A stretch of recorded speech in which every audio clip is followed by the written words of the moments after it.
Why are all these people here to see you? Are you home or something, or Yes, is that right? yes, this is God's country. All right. Wind's blowing 500 miles an hour, and oh, it'll be better tomorrow. This is Kansas. And probably the next day you'll have something else. Huh? Oh yeah, it's almost a guarantee. Stick around, you'll see. All right, we're now joined in the media center with Emporia's own Clint Bowyer, who will drive the number 15 5-Hour Energy, benefiting Avon Foundation for Women Toyota. He's fourth in the points, has 3 wins this year. And welcome home, Clint. There are a lot of folks who obviously want to hear what you have to say about being here and racing at your home track at Kansas while in the thick of the chase. Yeah, certainly coming home, fresh off a victory at Charlotte was really, really special. But more importantly, worked hard in testing, and I think our car's, pretty good. It's going to be interesting to see how this thing shakes out. I mean, there's a lot of uncertainties right now. Seemed like everybody got their cars comfortable, just like in Michigan and anywhere else. We have these hard tires and new repave. They just keep getting faster and faster and faster with every run, and then you put tires on it, and it changes your whole game, and you're back to miserable again. So that'll get better. That gap will kind of narrow up and go away as the weekend goes, and we burn more rubber into the racetrack. But for right now, it was pretty interesting in the test. It was kind of a miserable test, really. Unfortunately, it rained the first day, most of the test out, and then the second day we had oil downs about every 15 minutes. So not a lot of testing, but it's the same for everybody. And our car was turning good. I felt like we were able to capitalize on Mark being here with the tire test and kind of use that to our advantage. Just built as much of a notebook as you can going into the race. Changed a lot of things, made a lot of runs over the last couple of days, and just hopefully we got a good game plan going into today's practice. Qualifying is going to be so important. Being up in clean air, it's going to be super hard to pass. So just got to have it all line up again. All right.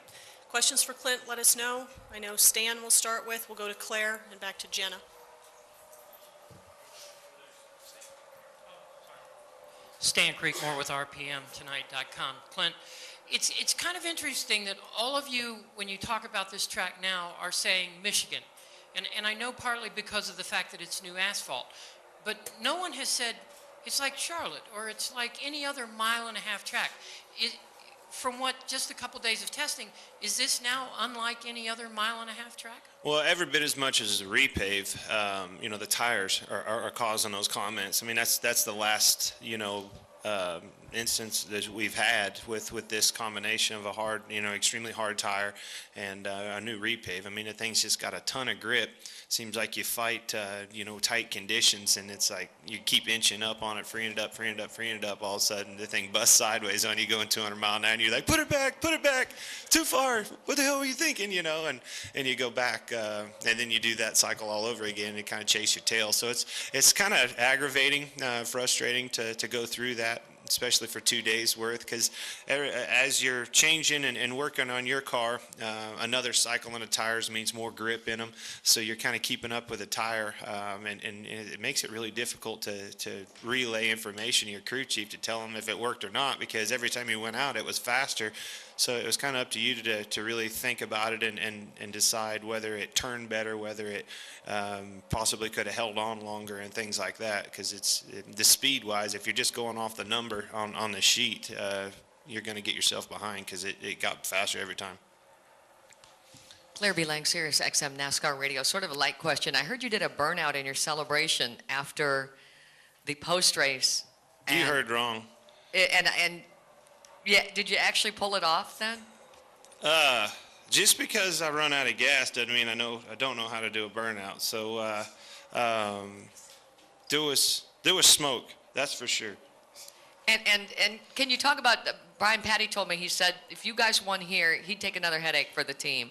Basically, it would be so huge. But your team did take the time to celebrate that extra day off, and a lot of teams don't get that. What does that mean momentum-wise to be able to just really enjoy that celebration. Well, here's the thing, with such a new team, and a new organization, I mean, this is new success, for all of us, and especially MWR. It's a lot of fun to be able to see them enjoy that, and I think that it's important for them to soak that in and really understand, what victory is all about and how hard it is. I mean, it's extremely hard to win these races, and to be able to win 3 of them here, our first year together is huge. So just I think it's important to make sure that your guys take the time and soak it in and enjoy it. If you don't, you'll regret it. Let's go Lewis, then we'll go Jenna, and then we'll go to Brian Nelson. Lewis, Frank, Reuters, and Speed Week. In Charlotte, you said that Sprint bought your guys bagels on Tuesday. What did you do for your guys? And a serious question, though. Do you feel you don't get enough respect in terms of being a contender for the title? You need more wins before people will take you, not just for the chase, but to win a championship. Well, as far as the bagels go, I think they delivered those at like 8 o'clock, and I wasn't up for the bagels. But,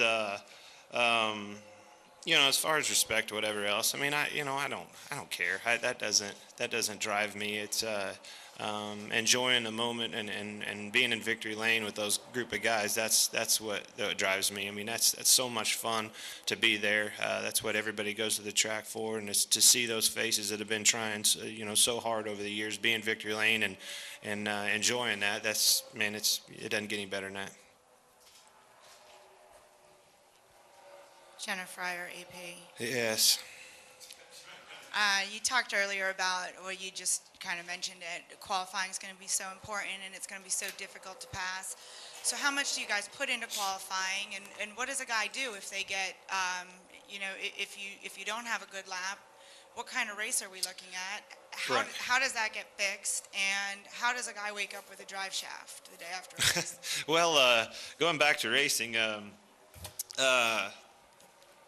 it is important, but I think that you can't get hung up on it, can't get down. If you don't get qualified good, this race is going to be shook up, 1,000 times. Every time you pit, people are going to take no tires. People are going to take 2 tires. Eventually, you're going to have to take 4 tires and lose your track position and then wait for the next cycle to come around. I mean, it's just going to be, a chess match, especially in the crew chief's side of things, the whole race.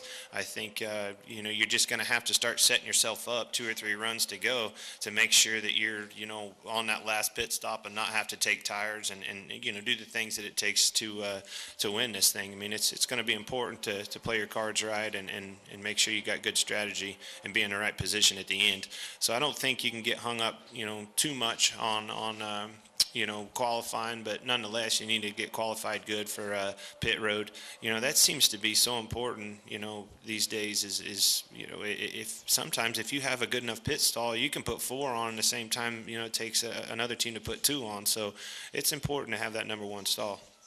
Okay, we'll go to Brian, then Mike, and Melinda.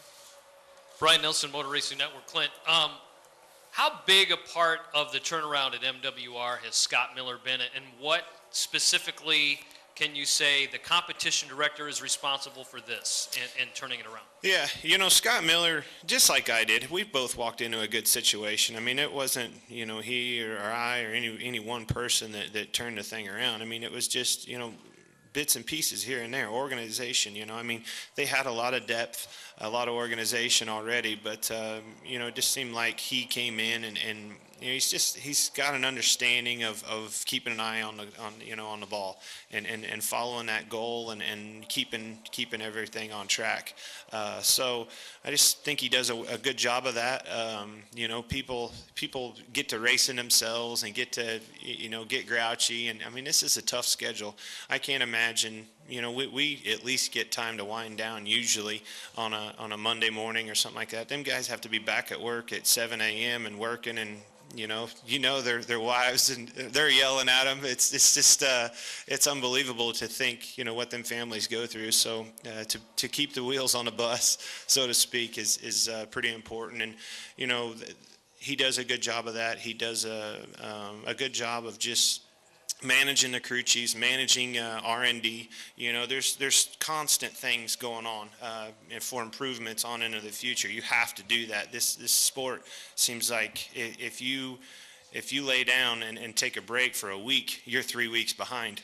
You know, it's unbelievable how fast things advance. And if you don't have a game plan and have somebody in place to orchestrate all of that, you're going to get behind. And Scott Miller's our guy for that. Clint, kind of a follow-up on the Dale Earnhardt Jr. story from a week ago. Jeff Gordon made an interesting comment last week. He said if he were in contention to win the chase, 2-3 races to go, and I paraphrase here, he said he might not be as honest with the doctor as he should be because he doesn't want to take himself out of the race car and lose a chance at winning the championship. In that situation, you being in the mix, what would you do? You know, I don't know. It depends. You know, Junior, everybody knows Junior, and everybody, I mean, that man's been in every cup race that I've ever been in. He didn't want to get out of that car, and there was something going on, something that he felt it wasn't right. Any human being is going to, you know, take that to the bank and understand what's going on and at least seek out help. I mean, if you don't feel right and you're, you know, have symptoms and that you're not comfortable with, you're going 200 mile an hour on a racetrack, you know, forget everybody else and endangering them. How about yourself? You know, you don't want to go out there and get hurt and ruin your career or you know, there's so many people, especially a guy like Junior. I mean, look at the sponsors, the money, the businesses that count on him to be healthy. It goes way farther than just being competitive and you know, what you see on Sunday. I mean, there's a lot of people, a lot of lives that depend on him. Specific to you, though, I mean, you're in the midst of a tremendous year. Well, I'm going to have a hell of a time passing a baseline test anyway, so any doctor's bound to have a lot of trouble figuring out what's wrong with me. What would it take to voluntarily step away from the race car right now with 5 to go? Oh, maybe a bullet. If we can patch that up, I may go on. You know, it's just you don't get this opportunity in life very, very often. You've worked your whole you know, year. This is a year's worth of work goes into these last 5 races, and it'd be hard to be able to think about pulling yourself out. It just depends. I mean, you know, if there's so many different scenarios, but at the end of the day, it comes down to safety. And like I said, there's a lot of people's lives that depend on him being healthy, and not only for this 5 races, but for, you know, many years to come. Yep. Finish up with Melinda. Hi, Melinda Adams, ESPN. You talked about, you know, not getting respect earlier and how, you know, you really didn't care about that. Well, do you think that you really can be a contender, you know, for this chase and, you know, make a run at it and make a stab at it? Here's the thing, 5 races, that's a lot of racing. You know, there's a tremendous amount of racing left. When you think about it, man, there's only 5 races left, but at the end of the day, that's a lot of racing. 2 short tracks. This track here, I mean, this is going to be a wild card race. It's just like I said, track position and playing your cards right. You know, no tires, fuel only. You know, 2 tires, 4 tires. When to do that? How to set yourself up for the end if it comes down to fuel mileage or whatever it comes down to. You're going to have to you know, play your cards right and have a little bit of luck to see it through. And we saw more. I saw a hell of a wreck yesterday, and you know, there could be some cautions in this race. I mean, if you get somebody loose and take the air off of them here, it just seems like the thing has so much grip, and you're locked down in the minute that it unlines. You know, he gets up on top of the racetrack, and you can't catch it.